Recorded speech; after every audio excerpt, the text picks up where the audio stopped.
G'day guys, timer is on. Happy running, or if you're not running, I would love to know.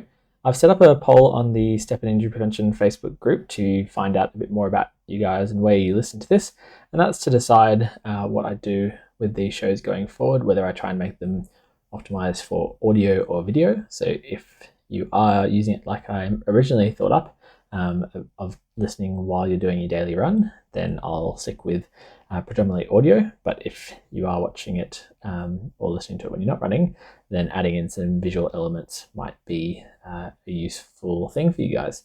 So thank you very much for those people who have voted already. But if you're not on the group and you haven't voted, I would really appreciate it. While you're on the group, that's a good place to ask questions and request specific topics for the episode. So if you haven't already, head along, vote in the poll, or ask a question on the Q&A post. I had a question come through on the YouTube channel, which if you haven't checked out, I'd really appreciate it. Subscribers at this stage while I try and build up the channel.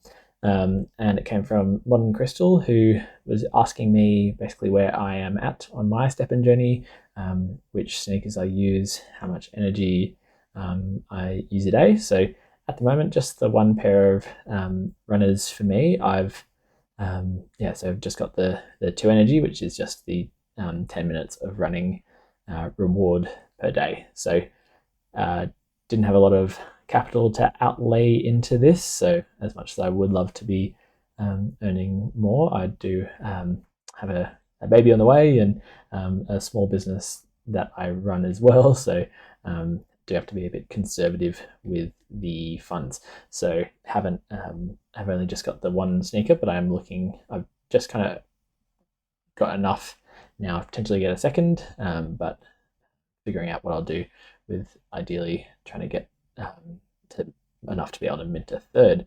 So if you would like to support my endeavor in being able to use more energy a day and give you relevant feedback about that, then consider donating some STEPN the GST that you earn, or any kind of currency you earn on Solana chain, to the wallet that I've given there, and I'll be able to give more specific advice to those people who are at higher energy levels. Though in saying that, I am running more than just the 10 minutes often, and for this year leading up to the half Ironman that I recently did and my first marathon, I was running more than an hour a day, 6 days a week. So definitely am used to running a whole lot more than just this 10 minutes of earning time. So I will go into a bit more about that and some of the lessons I learned about running that much, and some of the lessons I learned from the marathon. But today I'm going to follow along with a topic that I think works well with the pain science topic I talked about yesterday, because I know with pain science it might seem a bit sort of disconnected from running itself, but I think anyone who's experienced injury, and that's pretty much everyone who's ever moved, has experienced some kind of musculoskeletal injury, understanding how pain works is really useful. But now, today I'm going to be talking about arthritis and how morphology, so basically changes in structure in your body. So that might be cartilage damage in the case of arthritis, or it might be bone spur things, or muscle adhesions. How morphology is not always a great predictor of pain and function. So we're going to be talking about arthritis particularly today, which again, as I said, is when you're getting changes to the cartilage in the joint. And I think the first thing to start off with that's really interesting, that a lot of people kind of get a bit surprised by, is that if you look at scans of 2 people, so one who has very significant narrowing of the joint space, which is typical in progressed arthritis, looking at the knees in this case, and you might see one person with significant narrowing in that joint space and clear damage to the knee cartilage, and then you had a look at a comparison scan, which might be someone who had very minor narrowing and maybe just the slightest little hint of cartilage damage. You wouldn't be able to accurately pick who has worse pain out of the two. So just like I said with pain science yesterday, is you don't have pain nerves, you have information that's sent to your brain via your spinal cord, and there's changes that happen along the way depending on your metabolic state and your thoughts, mood, belief, and context. So in the case of arthritis, it's a really interesting one because I think a lot of people have this idea that with your body that it just kind of wears down, and the worse your damage gets in the body, the worse your pain was going to be and the worse your function is going to be. But fortunately, it doesn't work like that. And there's so much that you can do, even if you do have scans that suggest that you have some arthritic change, to basically continue using your body in an unlimited sort of way where you can have great outcomes with both pain and function. So I think knee arthritis and big toe arthritis are probably the big ones for runners that they would have been aware of, and maybe some ankle arthritis and hip arthritis as well. And so I guess I'll talk about it in the context of these kind of weight-bearing joints. As I talked about in previous episodes, passive and active structures are the way I like to break up the body. And if you think about what arthritis is, it's a passive structure injury. So it's when the joints do get this change, whether you start to get potential damage to the cartilage. But the interesting thing about so that's the passive structures. So basically, if we can give our passive structures more support by building up the musculature around it, basically functionally deloading the joint by having nice, strong, coordinated muscles around each of those joints, then that can be a great way of basically unloading that structure a little bit, sharing that force more through your muscles than the joints, and that can often be a great way of getting less pain and improving your function.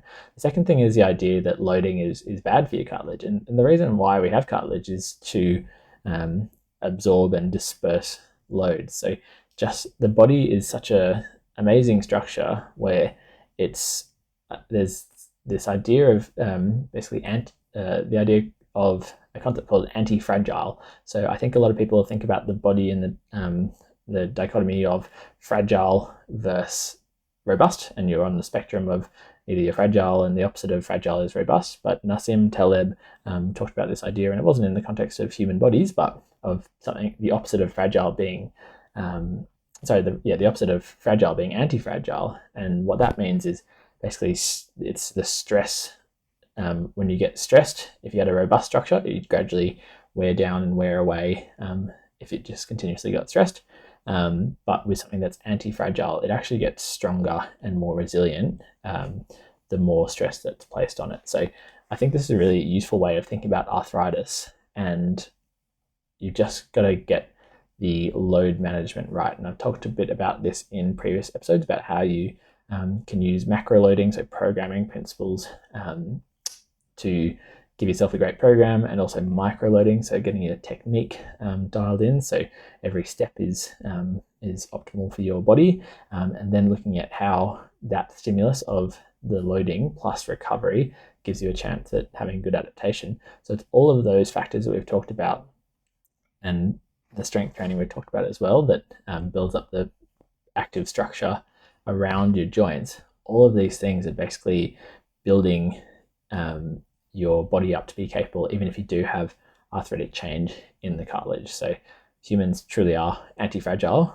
as long as we give the conditions the best chance to help that. So yeah, the big things are, if you do have arthritis, there's no suggestion that running, like there's lots of research into it, and probably don't have time. I'm looking at the clock now. I've got 42 seconds left of this to go. So I guess diving into research can be a bit cumbersome, but one thing that is suggested is, because they're weight-bearing joints, that by every bit of weight that you lose can be quite helpful, not only in the force transfer sense, but also the metabolic sense, as I talked about with that pain modulatory effects. But also, I don't know, I don't want that to be the overlight reading. The end of the episode takeaway is lose weight, but I do think that building up a healthy habit using these concepts we've talked about, strengthening up your systems. There's the timer, and then in sticking with it long enough that you give your body this chance to adapt, your cartilage actually does, it gets stimulated and your bone gets stimulated by this loading. And then ideally, if you're doing this, you've got these positive cycles of when you're exercising well, you're sleeping well, recovering well, you generally end up eating well. Hopefully that can then lead to weight loss if that is necessary for you. Not saying that's necessary for everyone, but if you are overweight, that can be a factor in arthritic pain. And that can lead you to basically be stronger and more functional than ever before, even if you have had an x-ray in the past that shows some amount of arthritis. Now, there's other things I want to talk about with that, particularly with big toe arthritis, and how these super shoes that are on the market at the moment with carbon plates in them can be quite helpful for that. But 10 minutes is just a bit quick, so I'll maybe talk about that in a different episode when I do more injury-specific episodes. So I might go into one specifically about toe arthritis and what you can do there. But yeah, I'll leave that one for today. Hopefully this has been informative. If you would like to know more about this and more about maybe how imaging can be helpful and when it's not so helpful, and if you would like any deeper dives from this topic, do let me know. And otherwise, I'll see you guys tomorrow.